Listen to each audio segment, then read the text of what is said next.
but you won't believe it. Hey, this is Isaiah Smallman, and you're listening to episode 11 of I Guess We'll Do It That Way. Today we jump into locations, and there's a lot to cover, so we decided to split it into two parts. I Guess We'll Do It That Way is presented by Mama Bear Studios. Mama Bear's mission is to create entertaining works of art that explore our humanity. Okay, here's episode 11, part 1.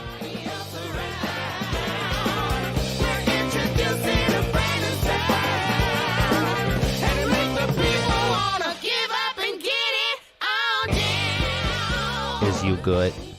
I'm good. Beautiful. Beautiful. Are you in your basement? I am in the basement. The scary ass basement. It's getting scarier every single day. Oh boy, what are you doing? Piling It just up dead gets animals? cluttered. Nah, not yet, but it just gets cluttered and like it's a pain. It looks scary. I got a lot of antique tools that look very intimidating. Like some calipers. I got calipers. I got all kinds of saws. I got all kinds of shit. Sounds helpful. It can be under the right circumstances. Somebody gave me a box full of antique tools, and they actually do come in handy. You know. Well, give me an example of an antique tool. Just like like some old wrenches and stuff that were like made in America 60 years ago. Are they better? Yeah, definitely. I mean, they last forever. They've lasted 60 years. You get a tool now, it's gonna. Are last they made of solid gold? Not gold. A wrench made of solid gold sounds very ineffective. I went through my Instagram the other day and I saw a post that I had put up like 6 years ago, and it was an ad for, I think it was MC Hammer.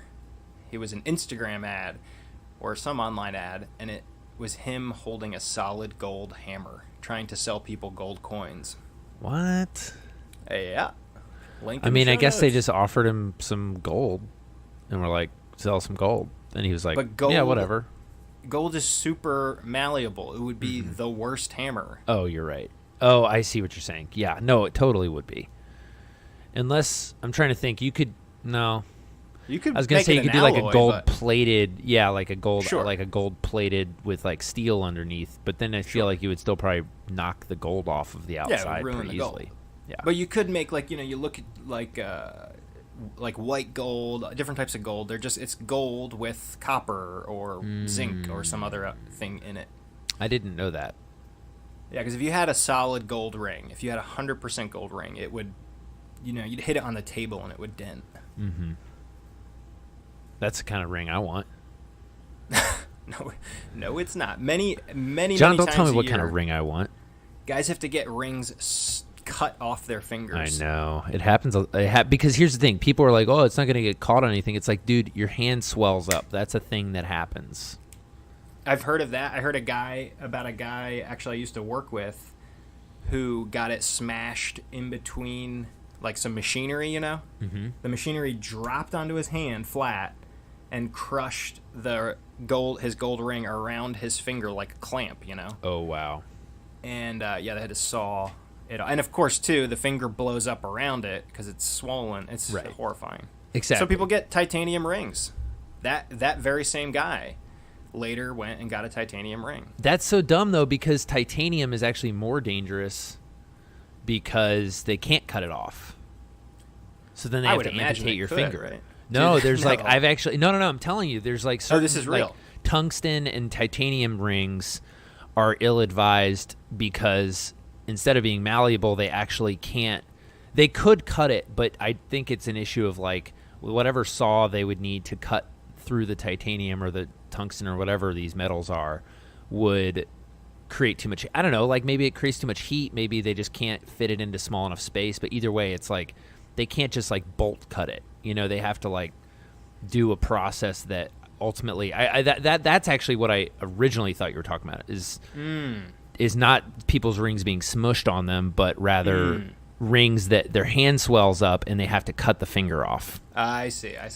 Yeah, we'll find out if that's true, but I feel like it's happened. I feel like that's the other thing. Like that's why people wear like rubber. A lot of people are into CrossFit or my friends who are pilots. It's the same way. They all have to wear breakaway rings because they don't want they can't wear super hard alloys because they can't cut them off. I don't Also know. Maybe would someone can prevent- write in and correct me because I'm probably wrong. No, I think you're totally right, because there's another thing that happens with rings. It's called degloving, where if the ring gets caught on something, it can rip the skin right off the finger. Degloving they call it. So yeah, rubber ring actually makes a lot of sense, or a tattoo ring if you're a hillbilly. I think I'm going to go with a ring made of human hair. Ooh. Braided human. I actually am in the market for a ring because I don't know where my wedding ring is. No, why'd you take it Yeah. off? Well, I take it off when I exercise, Right. and I don't know where it went. I exercise at home. It's somewhere in the house. It's somewhere here, but it's gone. I have been sort of- looking for almost a week. It's the opposite of hiding the engagement ring, like at the bottom of a thing of ice cream, for your future spouse. Mm-hmm. Maybe your spouse is trying to tell you something. They swipe the ring, and in a week you're going to find out it's over. Ooh, she's going to serve me some papers. Yikes. Oh, no. Well, let's ask her. Kelly. She said, I'll just have to wait and see. She just drew one finger across her neck. This is really going to dampen the mood of the podcast. I know. Well, as we've said, conflict is going to lead to a better show. And I think everyone is looking forward to me sabotaging my career out of grief over my failed marriage. I think that's going to make for a really good show. My marriage is fine, by the way. Just for everyone who's wondering, we're in good shape. We're in good. We've got at least another 6 months of good times left in us. Oh. Just kidding. John, I think this week, John, welcome to, I guess we'll do it that way, Welcome. episode 11. We're really racking them up here, John. We're one more episode, and we'll be 4 times more episodes than I thought we could do. That's going to be a big milestone. It's crazy. It's amazing. Look how far we've come. I know. Eventually, we'll probably stop talking about how far we've come for about 40 episodes. And then at episode 100, we'll start talking about how far we've come again. Right. Yeah, exactly. It's like a kid's age. Your age doubles many times when you're young. Mm-hmm. And then it doesn't happen again. Right. We're going to mention it once at episode 100, and then we probably won't mention it again until episode 200. But we've mentioned it 10 times in 11 episodes so far. I want to get people involved. There's a playmaking site, like an odds. I don't even know what it's called. I've never looked at it, but I've heard about it. Like a betting site, where you can basically put bets on anything. I've read about it recently because of the anonymous op-ed that was posted in the New York Times. Right. They were this company, whatever it is, this online betting company, had odds for who was the leaker. Oh, wow. And the odds were, who's the most favored? The one that came up was Mike Pence because of some of the wording in it. But I think the favorite odds were John Brennan, but who knows. Anyway, but so we should put odds on that site. Ooh. For whether or not we'll make it to 100 episodes. I would definitely bet against it. I'd bet against it. I would buy a put on that. I think I will bet for it. It depends on the odds, obviously. Are we talking 2 to 1? Like who? I think the chances of us getting to 100, I think the odds are in your favor, John, in terms of winnings. So I think you're gonna. But it's a Pete Rose type situation thinking, because if I put a ton of money down and I quit on purpose on episode 99, I win. That's why you're not allowed to bet on yourself usually. Well, then the scam won't work. Well, other people can bet. People who have less control. And you know what? If you funnel some money through them, that's fine. But you better believe, John, when episode 99 comes around, I'm expecting you to give it your all. To deliver the goods, huh? Yeah. So I think this episode, hey guys, don't expect a lot of jokes. Don't expect it to be funny because you know what? We're going to give you what you want. We're going to talk about locations. We're going to talk. This is going to be, John, this is going to be the most boring, nitty-gritty process episode we've ever done. It's going to be people are going to be weeping out of boredom pretty soon. We should because start I'm just this. going to We're just going to talk so much business. It's going to be great. I'm just going to start this episode now. I'm going to restart it right now. Zay, Okay. Mr. Smallman, tell me about your process. Ooh, yeah, let's do like a full-on kind of Terry Gross style interview. Okay, John, so you're going to be Terry Gross. I will be... I want to be someone else, though. You get to be Terry Gross, so I got to be somebody else. No jokes. No jokes. No jokes. Serious. No, I'm being serious. Okay. Pause real quick just to tell you and our listening audience. Our listening audience. So there's no real pause happening here. No. Well, it's a pause from whatever we were talking about. You know when John, you usually say like, "Oh, this is a sidebar. Like, cut this out." I never cut it out. You do realize that, right? I wouldn't know, but yeah, I assume. I heard John has listened to fewer of our episodes than 100% of our listeners.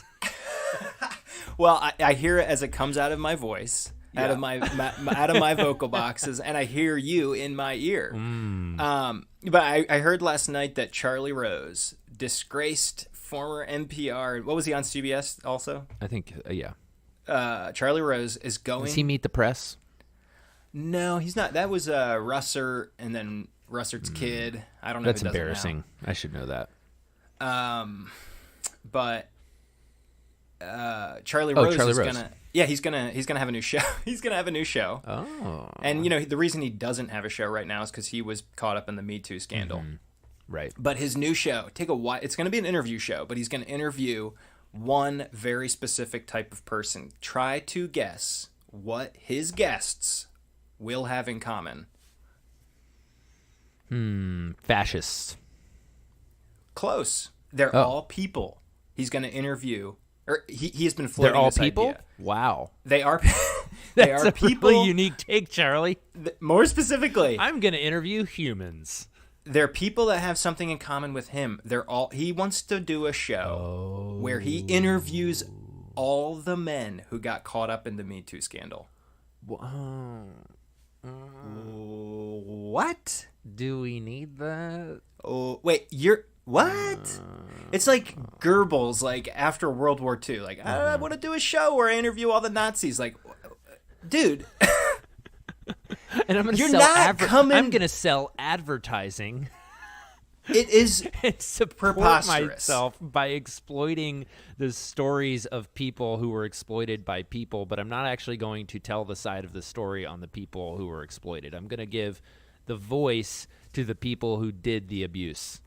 Like, where do you start? Why not do a show where he's interviewing people who were caught up in the accusations, who actually were wronged? Right. Give them a freaking presumably platform. That will be a part of it, but the thing it's nuts. It's like giving like Charlie Manson like a show where he interviews other murderers. Like, it's nuts. It's like, hey, Ted Bundy, why don't you have a show and just talk to all the families of the people whose daughters you killed? That would be great. Also, maybe you're not the best person to do any of this. Right. Maybe executive producer or something. Like, get some actual.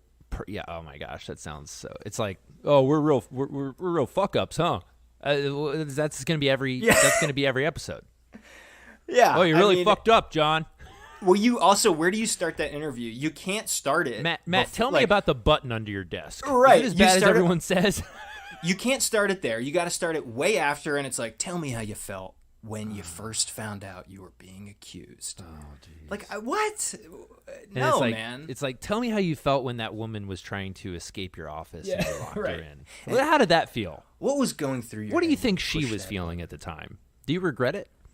This sounds like the worst show in the history of shows. It's bizarre. Now, it's not officially happening, but he has been floating it. What an idiot. I hope it tanks. Yeah, let's just hope it floats out to sea. Yeah. So, as we were saying, John, you're going to be Terry Gross. I'm going to be... I'll be myself. Fine. I also just want to say that I'm going to institute a little drinking game that goes along with this podcast. Mm-hmm. What are the rules? Basically, like ordinarily a drinking game is like every time Obama says hope or change during the speech, you take a shot. Mm-hmm. Every time Trump tweets sad, you take a shot or whatever, Every time I derail the conversation, ladies and gentlemen out there, take a shot. Ooh. If you're Okay. counting, I think we're up to 6. Well, and that means by the end of this show, we can say whatever we want because everyone's going to be blacked out. That's right. I assume that anyway. I have actually. Okay, so let's get back into locations. Locations. Okay, back to. So what's funny? The first time we were supposed to talk about locations has happened, and then this is happening again. Yesterday, they turned our street into a big set again, which was super interesting. This one was even more exciting because I walked out in the morning and like 4 different streets were closed down. And there were all these, it's crazy. These big TV shows and these movies, there's so many trucks. There's so many people. I mean, we're talking 10 to 15 semis just to, like, support this production. 1 second. Hey, Olive? Olive, we're trying to record here, honey bun. Got some stuff going on. That squirrel's not coming inside. Thank you. There's so many trucks and it's super cool. But so yesterday it was interesting because there's this motel that's right next to my house. Sure. And there's this kind of weird looking greenish yellow gate around the whole thing, like a wrought iron gate that's painted. Yeah. And the set was this BMW that was sort of propped up on all these bricks and rocks, and it was like looked like it had crashed. And then they built a fence that looked identical to the one that was outside the motel. They built a section of the fence and crumpled it. They bent it around the front of the car so that it would look like the car pulled up and crashed into the gate and like knocked over a wall, and the wall was like crumbled under the car. It was actually kind of cool. And they had like, ambulance and fire trucks all part of the scene, and they kept rolling, and it was kind of interesting. What movie are they making? No clue. What? It's probably like NCIS or some TV show, Oh, word. Well, I picture that you would walk out there and be like, director coming through, and start asking questions, and getting in the Like, no. The color on that fence is all wrong, people. Sundance attendee coming through. Yeah. That's my biggest accolade at this point. I'm a Sundance attendee. Oh, man. John, I have so many ideas for T-shirts that we eventually need to make. For instance, I almost died at Sundance would be kind of a good one. And then there could be, even though I don't even wear wordly T-shirts, I never do that. But you know what? Who cares? There's another one that I kind of want to do that has Teddy Bronson lives. Because we've been getting some questions. I think there are some believers and there are some doubters about whether or not Teddy, we love you. Let's do a Teddy salute. I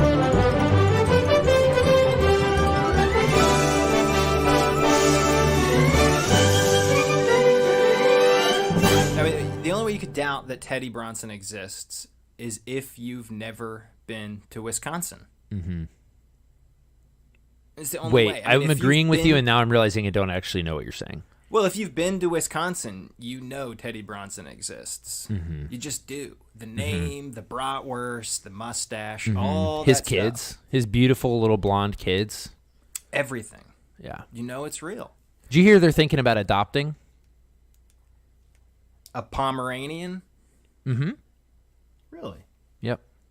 How'd you know? I thought you were gonna think I was gonna say adopting a kid, and I was like, I'm gonna get John on this one. You really nailed that. You must know Teddy well. Yeah, I keep in touch. Right. But anyway, so locations though. Locations, Terry, what do you want to know about locations? Oh, jeez. Well, is that still even a thing? I mean, in movies. Mm-hmm. Because, we watched, what's that movie called with Thor and, Infinity Thor Ragnarok. War. Oh, yeah. Infinity War, Mm-hmm. which is not necessarily appropriate for little kids. Mm-hmm. In the sense that it's kind of scary. John, let's make a running tally of all the jokes that you should not have shown, and all the movies that you should not have shown your kids. Infinity War. One of them, it was fine. The other one, Yeah.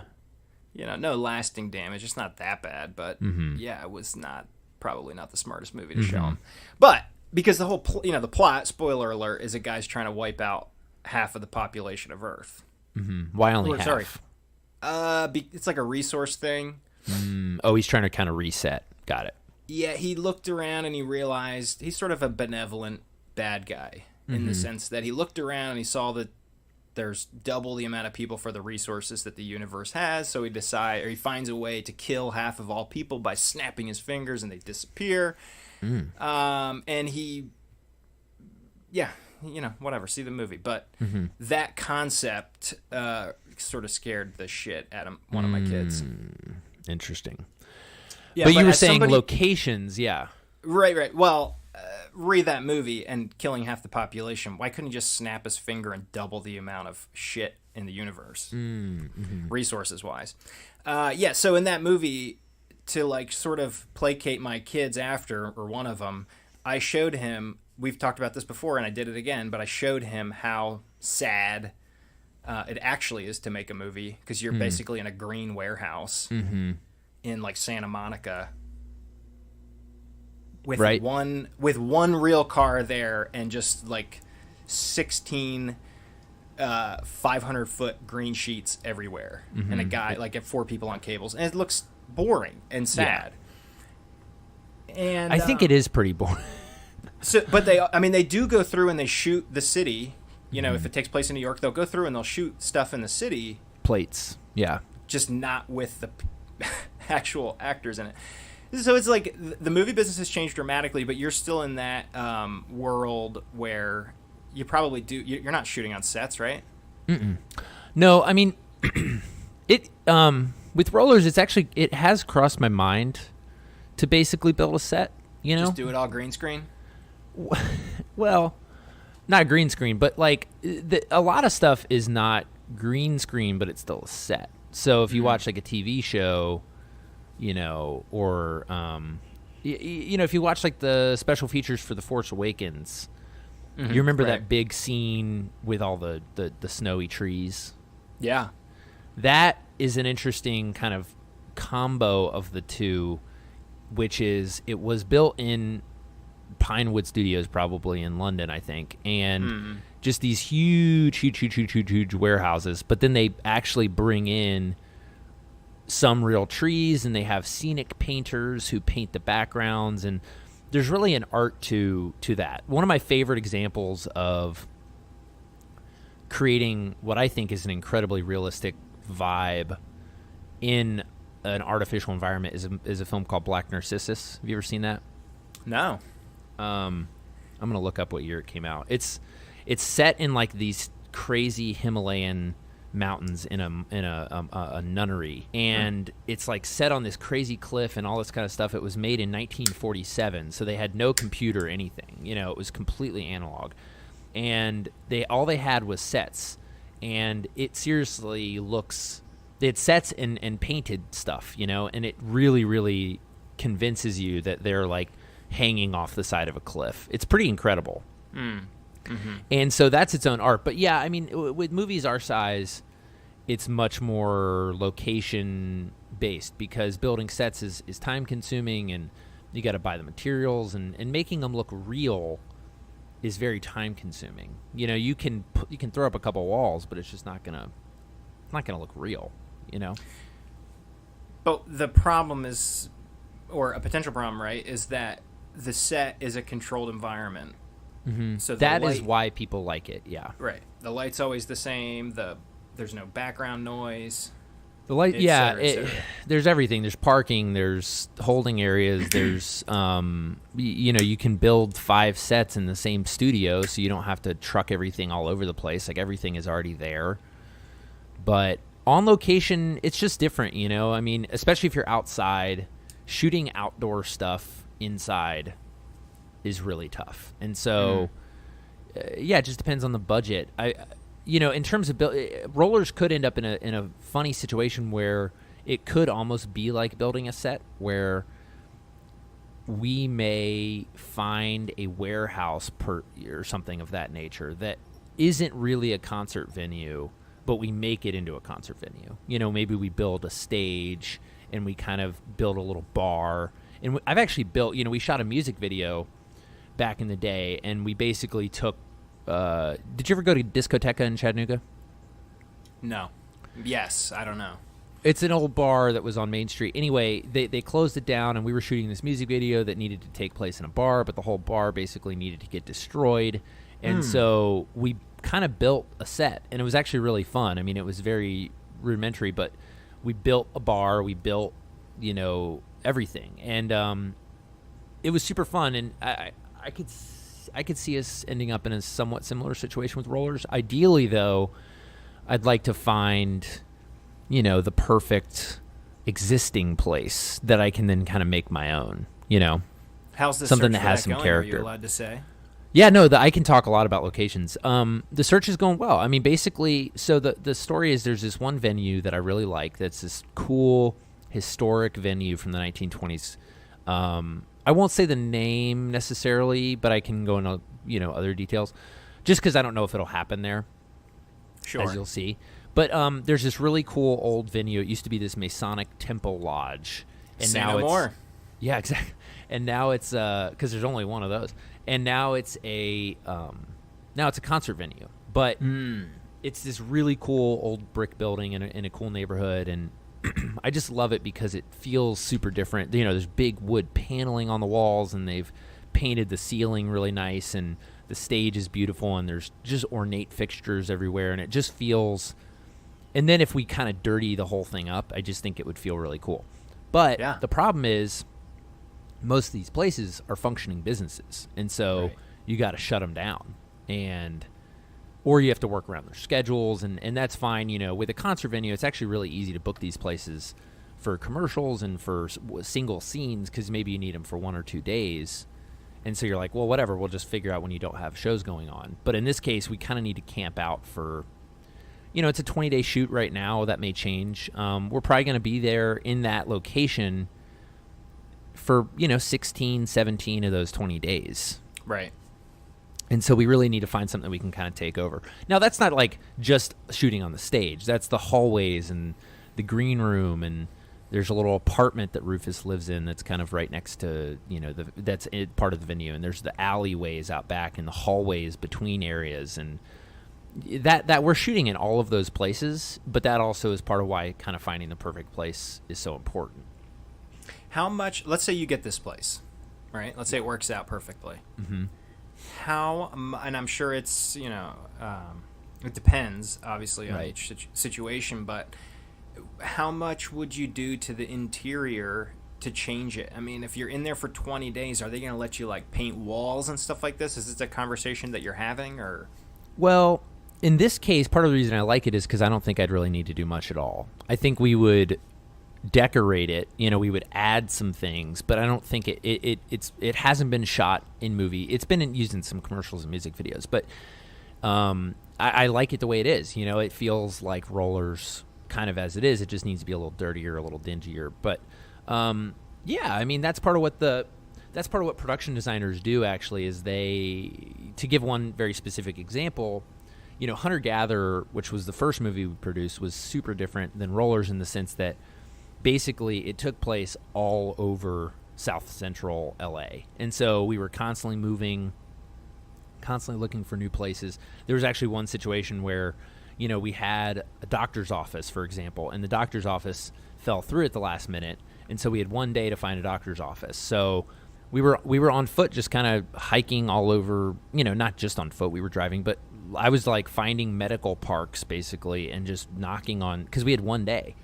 And I was just finding doctor's offices and knocking on the door and being like, hey, would you mind, we can do this. This is a Saturday, but do you mind if we give you $500 and you clear out for the day? And most of them were like, no. In that case, you run into interesting issues. In that case, it wasn't so much that they didn't want to shut the business down. They were like, no, I have medical records everywhere. This is a HIPAA issue, and I don't really feel like cleaning up. So, sorry. Sure. That makes total sense. It makes total sense, but that's I wasn't thinking about that beforehand. I mean, it's weird because every location has its own issues, like the motel. I heard out my window yesterday, actually, I heard like the unit production manager or somebody like that, kind of talking to someone else because they needed a room in the motel that was supposed to have been vacated, but the tenant wouldn't leave. And so it's like, issues like that where you just don't expect that to be part of movie making, but it's actually a huge part of it.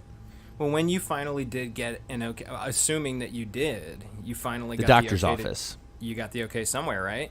Yeah. So I found this podiatrist's office, and that was actually kind of a funny story. So I walk in, it's just this classic. It looks like it hasn't been touched since 1973, and it was kind of perfect. And I started talking to the guy, and I was like, you want to do this? And he sometimes people, in LA, it's a little different. Sometimes it's easier other places. But in LA, a lot of people are tired of the movie thing. They get it. They don't give a crap. It's not novel to them that you're going to shoot a movie in their office. They're just inconvenienced. And so I was talking to him and just kind of explained the situation. And he was sort of into it, but he was like, well, I don't want to come in tomorrow, but someone's going to have to be here. And I was like, okay, well, what if we throw in an extra $100 to pay an assistant or something? It sounds like a thriving podiatry office. It's like, just cancel. No. He wasn't going to be here. That's why it worked out, because he was like, I'm not going to come in tomorrow. I'm only open on weekdays. Sure. And so he was saying he didn't want to come in. It wasn't worth it to him. But then we got into this kind of funny situation where he was kind of like, all right, let me talk to so-and-so. I think her name was Maria. I don't know why I remember that, but I think her name was Maria. And he was like, hey, Maria, you want to come in tomorrow for $100? And she was like, I don't know, not really. And I was like, what? I'll make it $150. And he was like, wait. What are you doing? He like pulled me aside. He was like, no. He's like, you're not offering her more money. He's like, I'll take the $150, but she's getting $100. Jeez, like, this guy's a real punk. I know, he was kind of crazy. And then I was Did like, he all right, ask whatever. to like, see your feet? Oh yeah, no, that's where I pretended I got into the office by scheduling an appointment. Yeah. You asked to look at your bunions? Mm-hmm. Yeah, he gave me a foot massage, like a medical foot massage. This guy sounds pretty shady. He was not the worst guy. I think he just didn't want. I don't know what his deal was. Anyway, he let us do it, and oh my gosh, his office was amazing. I mean, literally 3-foot high piles of paper. I'm not exaggerating, on his desk. Just so disorganized everywhere. So you're telling me he didn't give a everywhere. rip about the HIPAA laws? I kind of don't think so. I think that's technically why he needed a nurse there, or a tech, because I think he technically needed to make sure that we weren't like snooping around. But yeah, he didn't seem super worried about it. It's funny if you open the records and not, it all was like, the ankle bone's connected to the foot bone, whatever. Like, it's not that complicated. What's going to be in there? Yeah, exactly. John Smith, had a bunion sanded big down. Deal. Or however that works. Although I feel like this is a Seinfeld type scenario, with Pimple Popper, MD. It was something like that.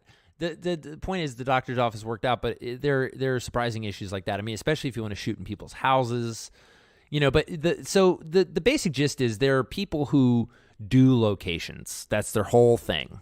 They know a ton of people. They keep in tabs. They go and they find cool-looking places, and they negotiate with the owners and basically say, let me represent you and negotiate in your behalf, and you give me your availability, and I will try to find people to come in and use your space when you don't need it. This already exists. What are these guys called?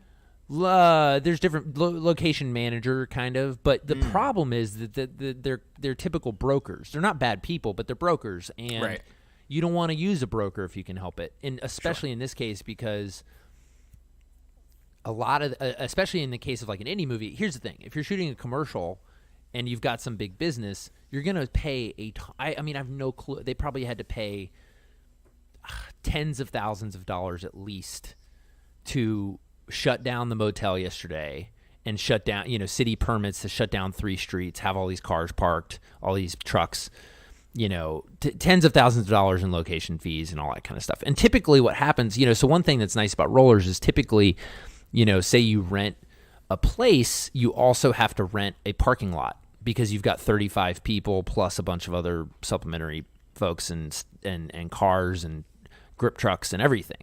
So you got to rent a parking lot, and then you got to rent if it's a little house, for instance. A lot of hunter gatherer was shot in these little houses in South Central. Well, then you gotta rent another house. You gotta rent the house next door because people gotta hang out when they're not on set. They gotta eat, and they gotta, you gotta park trucks. You gotta have like a place for makeup. So this is all kind of generally called base camp, and then ideally base camp is super close to where you're shooting. But that's one nice thing about rollers is that my hope is that we find the perfect place that has a parking lot for 200 people. And it has. Mm-hmm.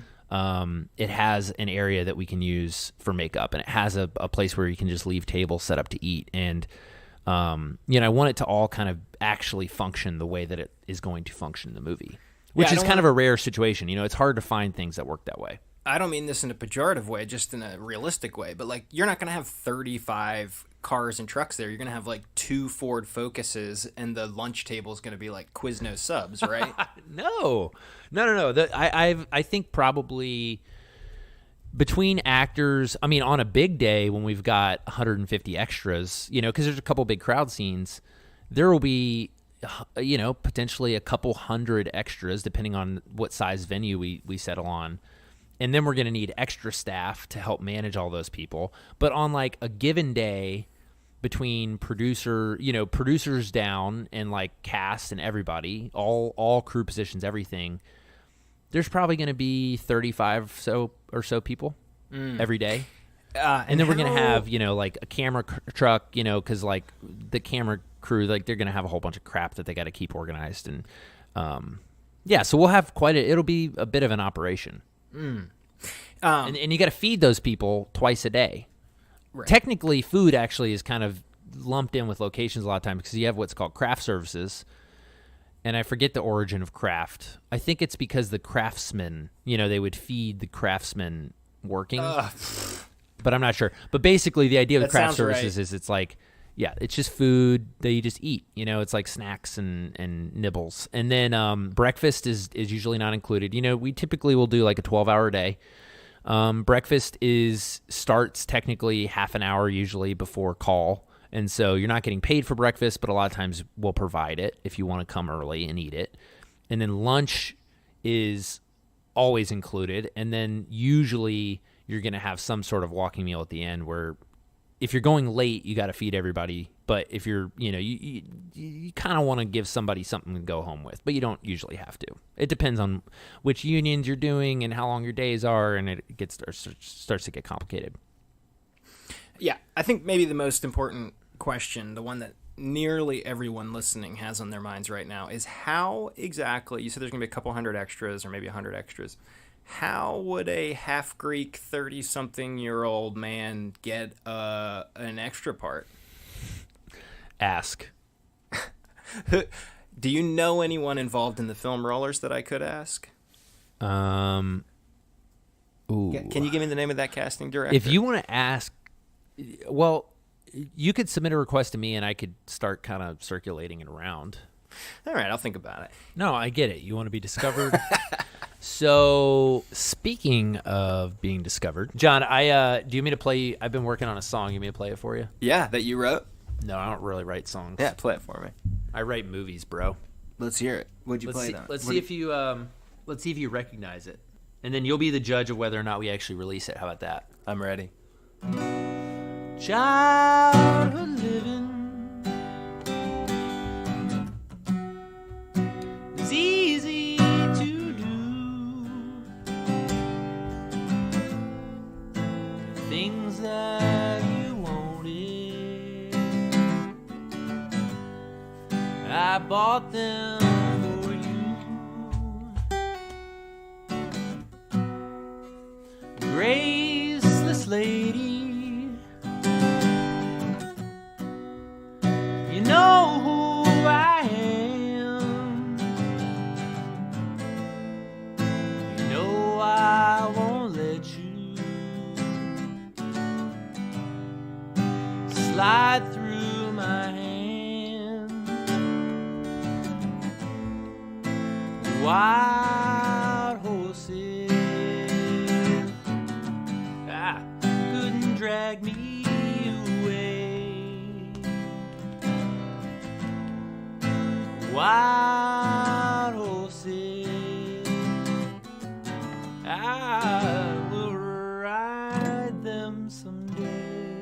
I'd like to apologize to Keith Richards and Mick Jagger for butchering that song. I knew it instantly, though. Well, that's a good sign. Yeah, that was good. We'll keep doing we can keep doing little check-ins, because by the time the movie comes out, maybe I'll actually be able to get through a whole song without fucking it up. How long have you been playing guitar? A little over a year, but I kind of took a big break in the middle because we were moving, and I just couldn't play really, Anyway, yeah. I'm new. I'm a newbie. I think it's pretty I'm good. a newbie. I'm still figuring it out. Anyway, well, thanks for listening. It's so much harder to pick stuff up when you're older. Dude, it really is. It's so hard. And I just took so many years off of playing music. I used to play other stuff. But here, I'll give you a little taste. I'll give you a tiny little taste of another thing I'm working on. Hit me. Tell me if you know what this is. Oh, I already know it.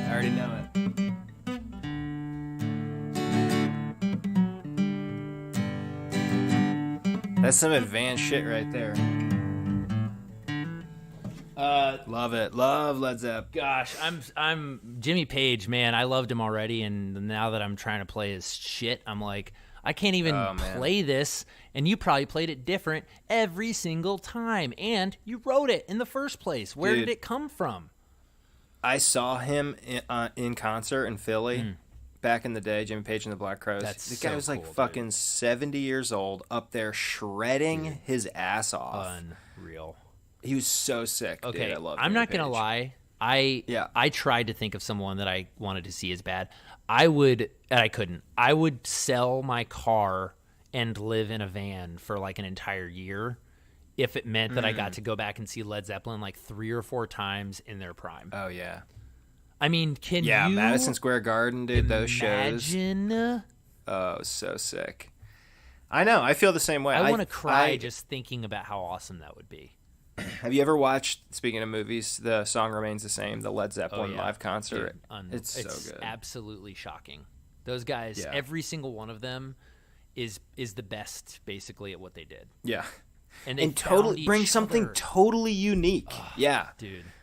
I mean, John Bonham and John Paul Jones, like the rhythm section, it's not nearly as flashy as the frontmen, but like those dudes do crazy shit all the time, and Led Zeppelin is nothing without those guys, and they're just like part of the puzzle, man.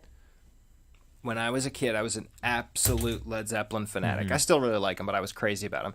And I went over to this girl's house who I kind of had a crush on. Her dad, they were like wealthy. Her dad was really cool. He's like a CEO of some company in Jersey. And he had John Bonham drumsticks in his house, like signed by him. Wow. And I was like, dude, where did you get these from? And he's like, oh, yeah, when I was a kid for a summer, I was a roadie for Led Zeppelin.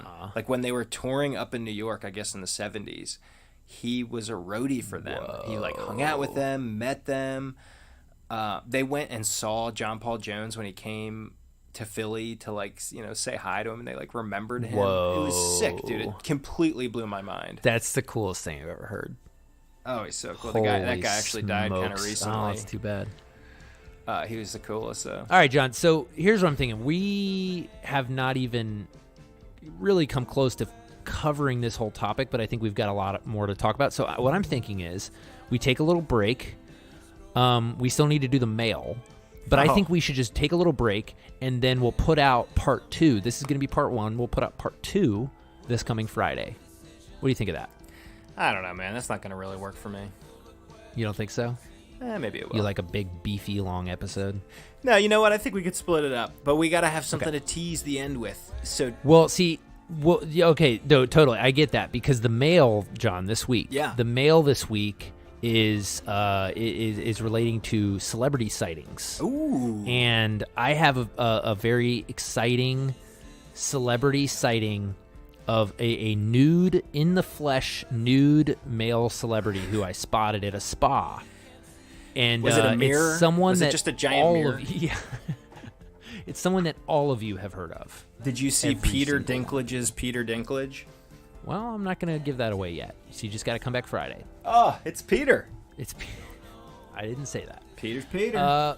But anyway, so if you're good with that, I'm good with that. I think we should just wrap this bad boy up. Let's do it. Talk to you next week. See you guys Friday. Yep. Bye. Feeling the heat of the desert air. The rambling journey's all alone. Thanks for tuning in for episode 11 of I Guess We'll Do It That Way. Join us in just a few days for part 2 of our conversation about locations. Today's show is produced and edited by Isaiah Smallman, executive producer John Schimpf. Opening song is The Get Down by Summer Dregs. Outro is The Man From Nowhere by Tom Paulus and Max Bells. Our cover art was designed by Nate Giordano, and this has been a production of Mama Bear Studios. I'm the man from nowhere, feeling the heat of the desert air. The rambling journey is all I know.